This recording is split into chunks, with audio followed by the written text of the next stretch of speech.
The Port of Galveston returns. How would you handle losing your luggage on a cruise? And do you need a fan in your stateroom? Ahoy, travelers. It's Amy here with your weekly Cruise News Roundup and my thoughts on some of the biggest stories of the week.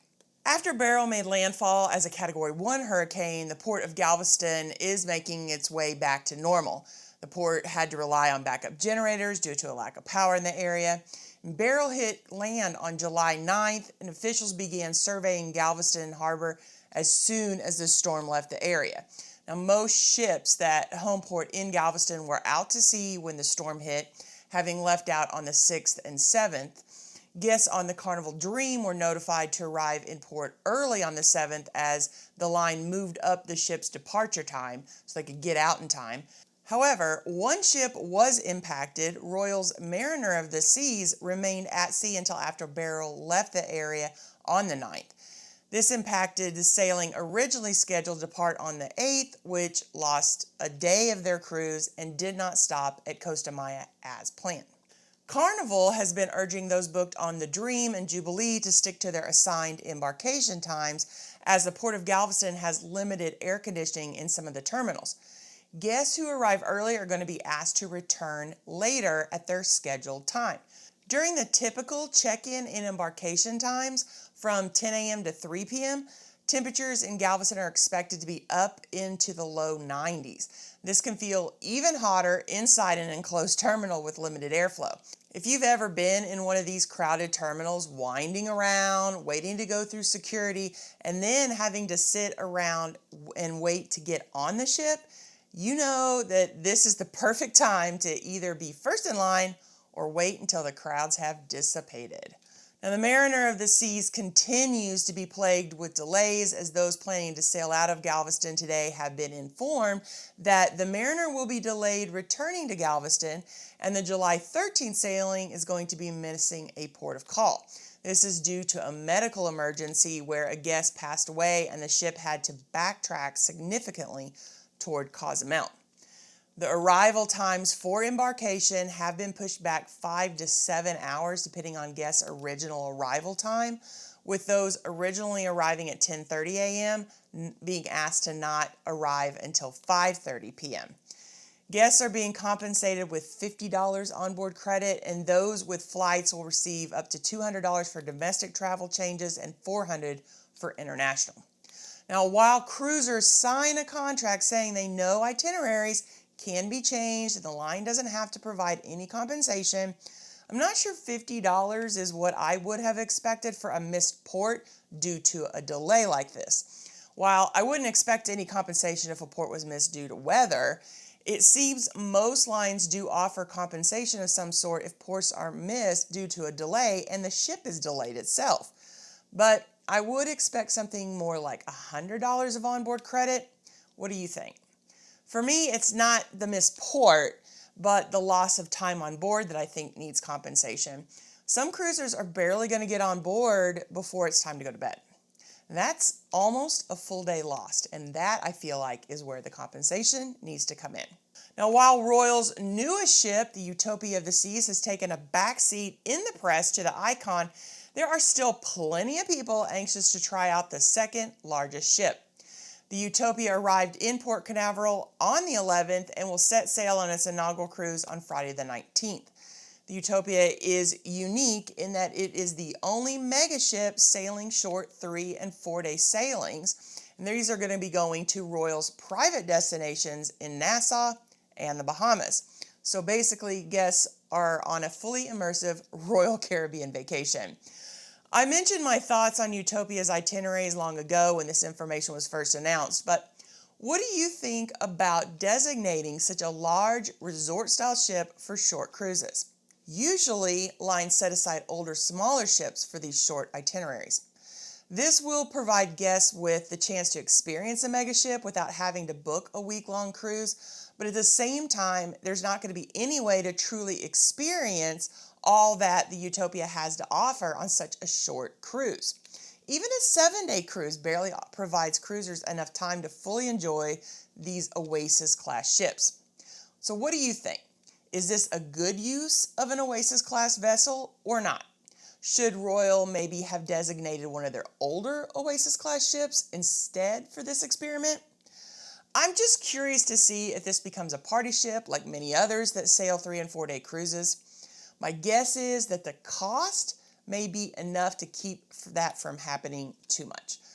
This is going to cost you a lot more than it is to sail on 3- and 4-day cruises on these older ships.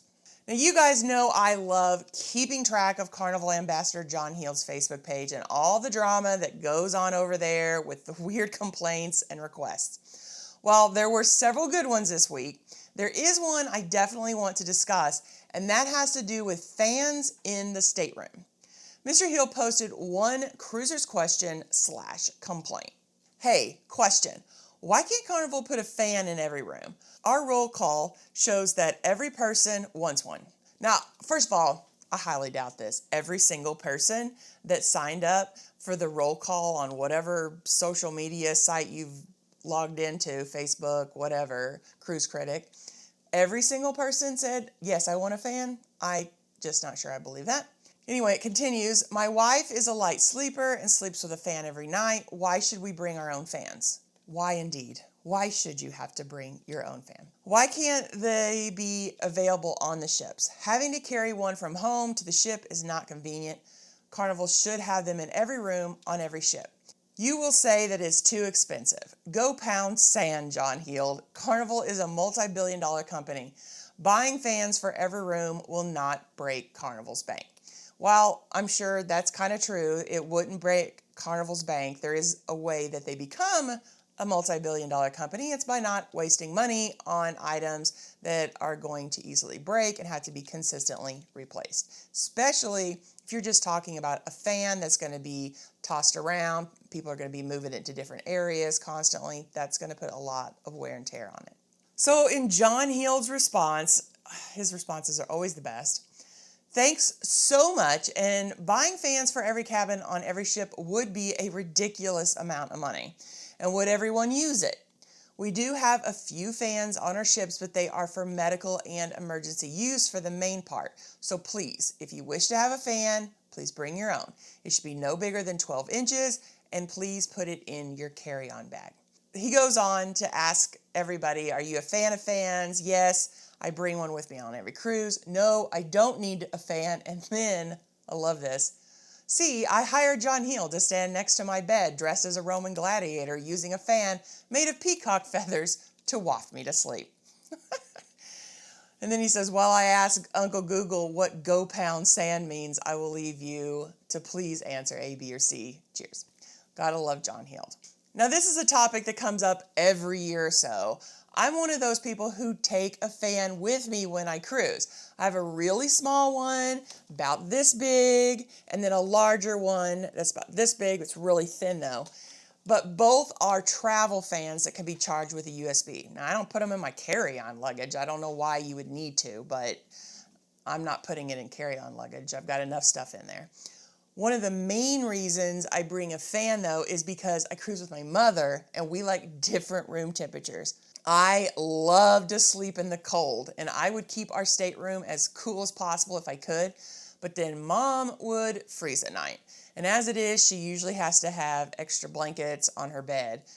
Bringing a fan is a good compromise. Plus, I think they're great for when you're trying to get ready and you're blowing all this heat on you or got hot irons next to your face. It helps you to be able to put your makeup on without getting hot. Both of us usually will use my fan while we're getting ready, alternate. Now for me, I honestly think it's not that big of a deal, and I don't understand why cruise lines don't provide a fan for every room. I use a fan more than I watch TV while on a cruise, and they put one of those in every room, and they're expensive. I don't think it would be that big of a deal to add a small oscillating fan to like the corner of the room, have it attached high on the wall. That way it's always out of the way and it circulates air. For those who need the noise, you've got the noise. It would be just out of the way, stir that air around, cool things down for those who need that. I don't really think in the grand scheme of things, with all the stuff that they purchase and put in these rooms, that it would be that big of a cost, especially because they would be buying them in bulk. But what do you think? Are you one of those who needs a fan to sleep? Do you think cruise lines should provide fans if requested, or maybe add fans to the stateroom? Let me know. Now, I want to give my thoughts on a popular story from this week, but before I do, if you enjoyed this video and maybe even learned something, consider subscribing with the notification bell on so you don't miss any future posts. There has been a story making its rounds of a woman whose luggage was lost on her celebrity cruise out of Amsterdam. Shortly after arriving on board, Lindsay Hergesheimer of Denver, Colorado, discovered that everyone in her family had received their luggage except her. So in a TikTok video that has since gone viral, she explained how she received a message from a stranger who had pulled her bag out of the canal at the Port of Amsterdam. All of her clothing, medication, toiletries, and jewelry were in that luggage. Originally, the line offered her $400 in onboard credit, which probably helped her purchase some clothing and essentials from the shops, which are always expensive. Now, there are a few reasons I want to discuss this story. 1, losing my luggage is a huge fear of mine, and here's why. As a 6-foot-tall female who is overweight, I just can't go purchase new clothing anywhere. I might be able to find some t-shirts, but it's unlikely I'm going to be able to purchase pants or shorts that fit. Not on the ship or in most cruise ports. No amount of onboard credit is going to change that. This is why I always pack a change of clothing and put it in my mother's luggage, as well as another set in my carry-on bag. That gives me 2. If my luggage is lost, but mom still makes it to the room, I've at least got 2 changes of clothing. Second, you should always pack any medications and valuables into carry-on luggage. I take a backpack as a carry-on, and I make sure all my medication, expensive technology, and a change of clothes are in that backpack. It's jam-packed and heavy, but knowing those items are never out of my possession is a weight off my shoulders that helps balance out the weight of that backpack. Trust me. Third, I would highly recommend that people don't bring expensive jewelry, especially family heirlooms like this lady, on any vacation. Leave that stuff at home. Not only could it get lost, but it makes you a target for thieves when in port. Go out, get yourself some inexpensive jewelry that you can wear. My mom recently bought herself a replacement for her wedding ring for around $10. She doesn't have to worry about losing it on the beach or getting it stolen. Now, most people will never know if your diamonds and emeralds are real or fake. People just don't really notice that kind of stuff. And even if they do, doesn't matter. You're never going to see these people again, nor should you care what strangers think. Now, Hergesheimer said in an update that Celebrity has worked to compensate her, including now $1,000 of onboard credit that could be cashed out at the end of her cruise, new luggage, replacement medication from the ship's medical center, among other things. Now, I'm not sure how much of that would have happened without all the press around her story, but at least she is seeing some kind of assistance from the line. So how would you fare if your luggage didn't make it on board your cruise? Since my last update on my life, I have booked my big birthday cruise. Yay! I'll leave you guys to guess what birthday I am celebrating. Hint, I am old. I think I'm in very good shape. I feel that I'm as in good a shape as I was 25, 30 years ago. Actually, I'm probably a little bit lighter, but I'm in as good a shape as I was years ago. I feel very good. I feel the same. This is very exciting for us as we're going to be taking a British Isle cruise on Princess in the spring of 2026. You can keep track of my cruises by adding me on Shipmate, where I'm listed as Ozarks Cruising. I am not super active on there, but I love using it to keep track of all my cruises, so I always have my cruises posted on there. I also have a list of past and future cruises in the description of my videos. I also want to remind everyone that I have surgery at the end of the month. I may try to pre-record a few videos for when I'm out of commission, but we will see. Odds are that there will be at least a short period where there will not be any videos posted. I am anticipating some of the same issues I had before based on where my surgery is and where my incision will be, that sitting up straight like this is just not going to be super easy for me for a while. If there are any topics that you would like to see me address or questions you have about cruising, please If there are any topics you'd like to see me address or questions you have about cruising, please let me know. These are going to help me come up with topics for different videos. Well, are you ready for more information on cruising? Why not stick around and check out this video and then come back for more information designed to help you have an amazing cruise. Have a blessed week, everyone.